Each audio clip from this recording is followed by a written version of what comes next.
All right, so what's up, man? You got a bunch of albums behind you. We Yeah. should Oh, talk yeah. about that.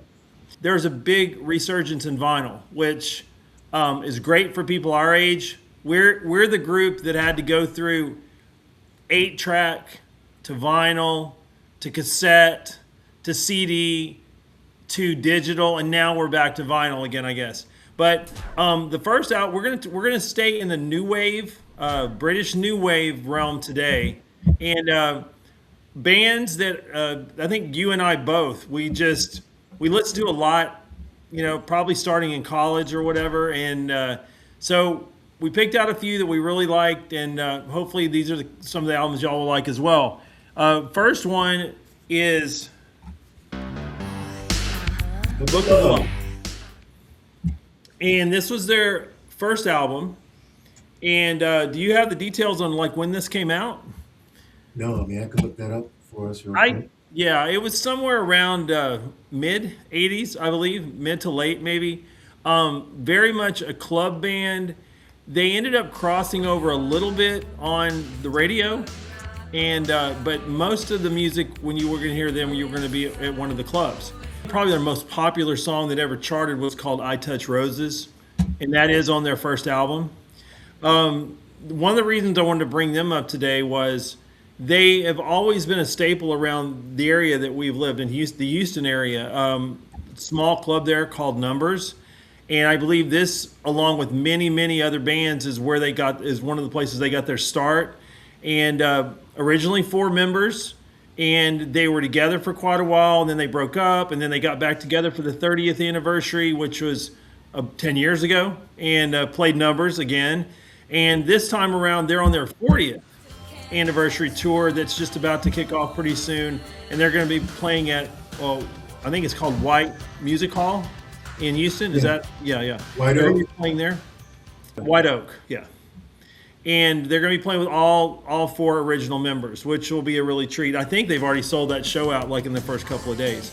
Um, what do you remember about their music that really kind of hit you? Everything about it was a bit unique. It's the '80s. You're always trying to see. Every time a new band or a band came out with a song, it was what's the difference in sound and tone and mood. And I think they had a really kind of cool, darkish mood, very moody.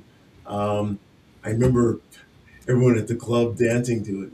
I mean, we had great people dancing at 17th Street, Oh yeah, and numbers even, so variations.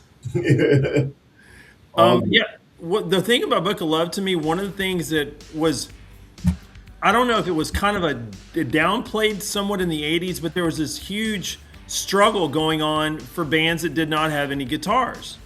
In fact, a lot of people in what you would call more rock music or early time periods were just totally would shun any band that did not have a guitar in it, or would program in the drums or things like that. And Book of Love, it was a band that had 4 keyboards, and that, for like I said, that was a knock, especially coming living in Texas around the Austin area. Everybody knows about Austin and how it was like the blues and all this kind of music, and it's still one of the biggest music capitals around the world right now. But it's all was based on the Stevie Ray Vaughan, the guitars, and all that kind of stuff. And so it was hard in Texas to get a lot of the bands in the '80s to come down that weren't in that vibe, because it had been talked about so poorly that people were, I hate, this sounds weird, but they were kind of afraid to admit they liked that kind of music, at least in the beginning, because you would just be shamed and all that kind of stuff for doing it. But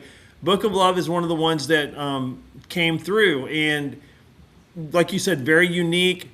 Some of their songs are very bright, very, you said there's some darker stuff, but there's also like "You Make Me Feel So Good" is just such a positive song, and it's very bouncy, and most of their songs were like that, and I think they were kind of uplifting or whatever. But I mean, dominant in the clubs. You had the songs that would close the clubs, right. and there was usually a song for a while that would be, everybody would be requesting it, and the DJs would get so upset that they're just tired of playing it all the time, but that's all everybody wanted to hear.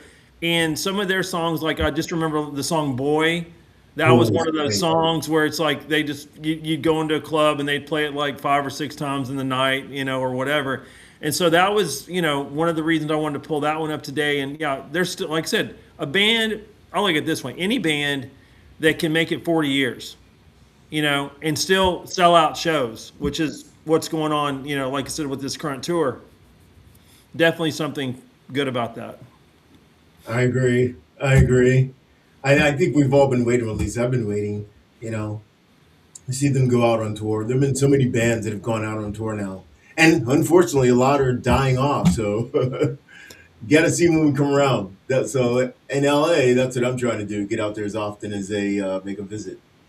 Check it Yeah, out. and the great thing is it's weird. I mean, and something that we're dealing with too, being the age we are, is it amazes me how many bands that are in their late 60s, 70s, even 80s, or 80-year-olds are still out there because either A, they like that they just love doing it still and they figure why not?